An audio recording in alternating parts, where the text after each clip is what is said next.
Hi, good evening mga loads, co-followers, mga friends, mga guys, mga kabady, ka-59 ko dyan, syempre. Magre-react lang pala ako sa post ni kabady ka-59, ako si Lauta. Yung pagka-obserbar ko na matalino pala yung si Sampaguita girl, yung silangga, yung minor de edad na bata, minor de edad na bata pala. Sorry kung nabulol ako. Nalaman ko na matalino palang bata na yun, nagtatanong ako sa sarili ko kung bakit ginawa na yan.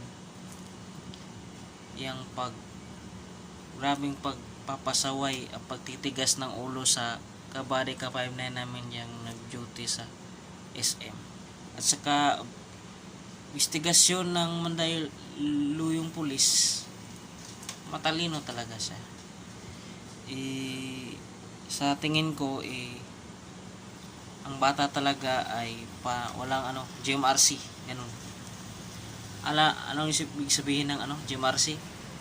Good moral character and right conduct. Good moral and right conduct pala, yun. Wala siyang good moral characters.